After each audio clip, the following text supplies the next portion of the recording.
जय श्री राम दोस्तों, आप देख रहे हैं YouTube चैनल ज्ञान स्टार प्लस।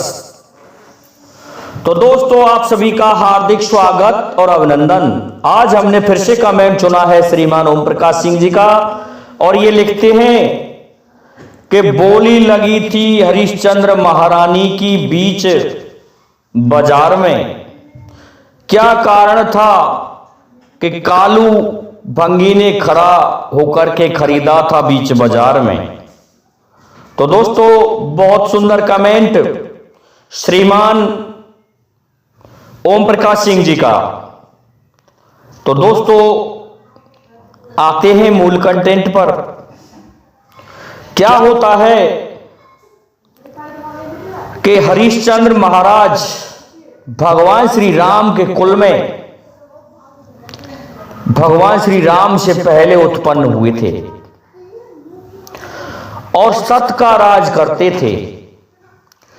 जब उनका इस तरह का राज्य था तो उसे देख करके सभी लोग आश्चर्यचकित थे।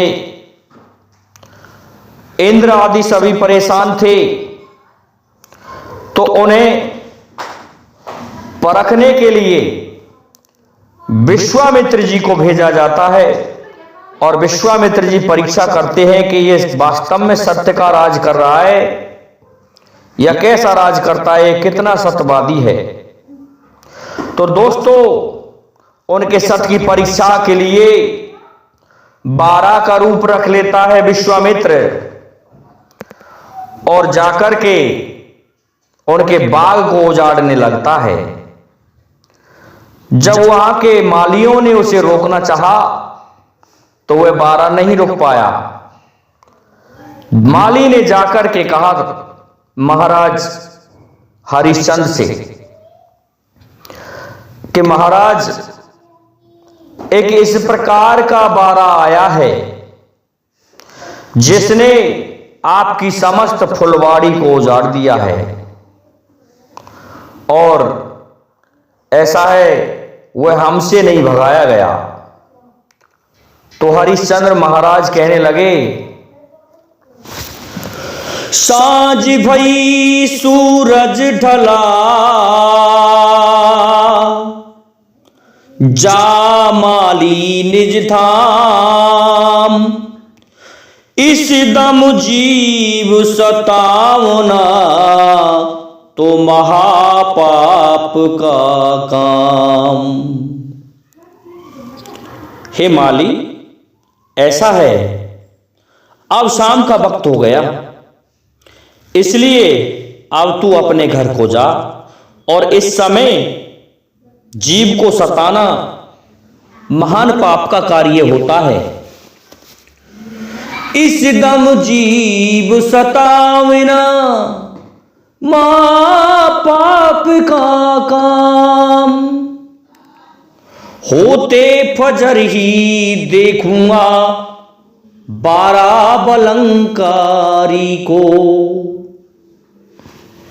उजड़ जाने दो फुलवारी को, होते फजर ही देखूंगा 12 बलंकारी को।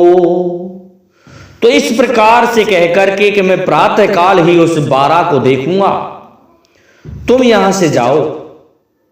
तो हरिश्चंद्र महाराज के कहने से माली अपने घर को चला जाता है और प्रातः काल होता है, अपनी फौज को आदेश दे देते हैं महाराज हरिश्चंद्र, और कहते हैं कि जाओ, जिसकी तरफ से 12 निकल जाएगा उसे मैं खुद मार दूंगा। तो 12 ने सोचा क्यों ना मैं राजा के पैरों में होके निकलूं। तो दोस्तों, 12 इधर उधर भागता रहा और अंत में राजा के पैरों के नीचे होके निकल के भाग गया। सिपाही कहने लगे कि महाराज, ये तो आपकी तरफ से गया है। तो महाराज कहने लगे कोई बात नहीं।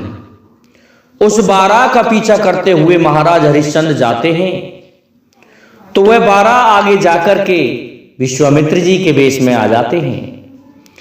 महाराज जाके पूछते हैं कि आपने कोई 12 देखा है, यहां होके 12 भाग के आया है। तो महाराज से कहने लगे विश्वामित्र कि हमने कोई बारा फारा नहीं देखा, इसलिए ऐसा है, तुम हो कौन कि हम अयोध्या के राजा हैं। इस पर विश्वामित्र कहने लगे कि हमने तो सुना है कि हरिश्चंद्र महादानी है, हम कैसे जानेंगे कि तुम महादानी हो। हम बारा फारा के बारे में नहीं जानते राजन, हम तो आपके दान के बारे में चर्चा सुनते हैं। क्या आप वास्तव में दानी हो? महाराज कहने लगे कि आप मांगिए। कैसे नहीं मांगेंगे, आप हमें वचन दे दीजिए। तो दोस्तों महाराज वचन दे देते हैं, और जब महाराज वचन दे देते हैं तो कहते हैं कि ये लगाम मुझे दे दो और तुम्हारी ये चाबी जो है किले की, इस चाबी को मुझे दे दो।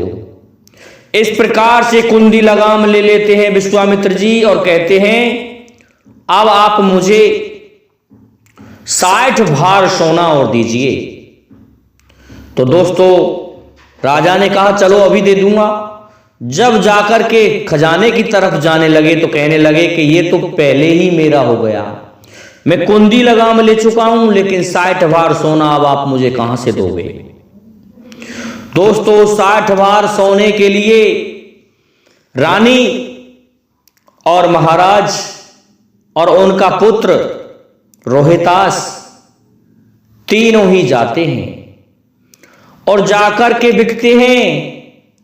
तो दोस्तों महारानी को तो एक ब्राह्मण खरीद लेते हैं और पुत्र को भी ब्राह्मण खरीद लेते हैं, और दोस्तों काशी में जाके बिके थे क्योंकि उनका राज्य बहुत बड़ा था। इधर महाराज हरिश्चंद्र को खरीदने के लिए आते हैं कालूभंगी। और कालूभंगी कौन था दोस्तों, इस बात को हम अंत में बताएंगे, लेकिन अभी नहीं। कालू ने खरीद लिया हरिश्चंद्र को। अब तो दोस्तों उसकी ड्यूटी दे दी गई कि जाओ और तुम मरघट से टैक्स वसूलना। तो दोस्तों मरघट में से जो भी मुर्गा आता उससे टैक्स वसूला करते थे महाराज हरिश्चंद्र। इस प्रकार वसूलते वसूलते और उनकी काया जर्जर होने लगी, भूखे रहने लगे। होता क्या है, एक दिन पानी भरने के लिए महाराज हरिश्चंद्र गंगा में चले जाते हैं, जहां पर महारानी वहीं पर थी। तो महारानी से कहने लगे कि ऐसा है, आप हमें हमारा घड़ा उचवा दो। तो इस पर महारानी ने जवाब दिया, धर्म की टंकार होती है कि नहीं, आप भंगी के घर में रहते हो, इसलिए हम आपका घड़ा नहीं उठवा सकते। लेकिन हरिश्चंद्र कहता है तन की सहारो दे जान रे हामुरी, मेरा जर्जर हुआ है शरीर उठे ना गगरी। तन की सहारो दे जान रे हामुरी, जर्जर हुआ शरीर उठे न गगरी। तो दोस्तों इस प्रकार से महाराज विनती कर रहे हैं, लेकिन तारावती ने मना कर दिया कि नहीं नहीं, हम आपका घड़ा नहीं उठवा सकते, क्योंकि हम ब्राह्मण के घर में रहते हो, आप भंगी के घर में रहते हो, इसलिए हम आपको घड़ा नहीं उठवाएंगे और हमारा धर्म चला जाएगा। दोस्तों कहते हैं हम तुम्हें एक उपाय जरूर बता देते हैं कि तुम इतने पानी में चले जाओ और ये घड़ा ऊपर आता जाएगा और अब फिर वहां से आपके सर पर रख जाएगा। तो गहरे पानी में थोड़ा जाकर के और घड़े को उच के महाराज हरिश्चंद्र आ जाते हैं। इसके पश्चात विश्वामित्र को फिर भी चैन नहीं पड़ता है। मुनि विश्वामित्र ने क्या किया कि फूल तोड़ने के लिए उनका पुत्र जाता है, और जैसे ही जाता है तो सर्प बन के विश्वामित्र डस लेते हैं और उसके पश्चात पता चलता है कि किसी का बालक सर्प ने डस लिया। जब ये पता चलता है तो दोस्तों रोहिताश कुमार का दाग देने के लिए रानी लेके जा रही थी और कहा था, अरे तेरो पुत्र नागिने खायो, तेरो पुत्र नागिने खायो, दे दो दाग दाग दाग, तेरे फन पे बिजली पड़ियो, कारे नाग नाग नाग, तेरे फन पे बिजली पड़ियो, कारे नाग नाग नाग। और हरिया को कथा सुनाई दे दो, दाग दाग दाग, तेरो पुत्र नाग ने खायो, दे दो दाग दाग दाग। दोस्तों अपनी साड़ी को फाड़ करके रानी ले जाती है और वहां पहुंचते ही मरघट में कि महाराज ये आपका भी तो पुत्र है, कि कुछ नहीं, मुझे मरघट का टैक्स चाहिए। तो रानी ने अपनी आधी साड़ी को फाड़ के टैक्स के रूप में दिया। दोस्तों सत्यवादियों की यही व्यथा होती है। तब महाराज हरिश्चंद्र ने मरघट में दाग देने दिया, नहीं तो मना कर दिया कि कोई किसी का पुत्र नहीं, कोई किसी की पत्नी नहीं, मैं तो मरघट का टैक्स ले लूंगा, मेरे मालिक का यह कहना है। तो मरघट का टैक्स ले लिया दोस्तों कालू ने, हरिश्चंद्र ने, जिसको वहां हरिया कह के पुकारते थे। दाग देने के पश्चात क्या करते हैं विश्वामित्र, कुछ एक बच्चों का अपहरण करने लग गए और खून से मुंह रंग देते थे तारावती का। और वहां पर काशी में ये आवाज पड़वा दी गई, डोंडी पिटवा दी गई कि ये डाकिन है, बच्चों को खाती है।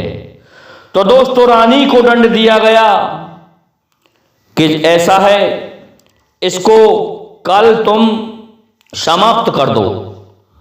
तो कालूभंगी ने हरिश्चंद्र को ये कहा कि जाओ और तुम्हें कल तुम्हारी इस चुड़ैल को मारना है।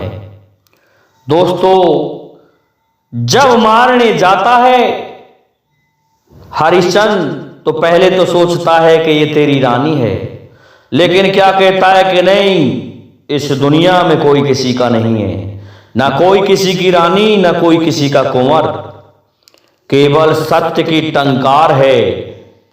तो दोस्तों अपनी तलवार को खींच लेता है हरिश्चंद्र और जैसे ही चलाने लगता है उस तलवार को तो भगवान प्रकट हो जाते हैं, सच्चिदानंद घन प्रकट हो जाते हैं, पकड़ लेते हैं तलवार को अपने हाथ से और कहते हैं, हरिश्चंद्र ऐसा है, अब तू तेरे अवध को जा, तुझ जैसा दानी महादानी सत्यवादी ना कोई हुआ है और ना कोई होगा, इसलिए अब तू जा अवध और राज कर निष्कंटक। इस प्रकार से कहकर के महाराज को राजधानी में पहुंचा दिया। दोस्तों वह 12 भी विश्वामित्र था और वो कालू हरजन का रूप रख के स्वयं विश्वामित्र आए थे। इस बात को ये लिखा गया है। तो इस प्रकार से महाराज की परीक्षा हुई थी। यही कारण था कि कालू ने ही खरीदा था महाराज हरिश्चंद्र को। तो दोस्तों मैं समझता हूं श्रीमान ओम प्रकाश सिंह जी को उनकी कहानी का, उनकी पहेली का उत्तर मिल गया होगा। जय हिंद, जय भारत, जय जय श्री राधे, जय जय श्री राम।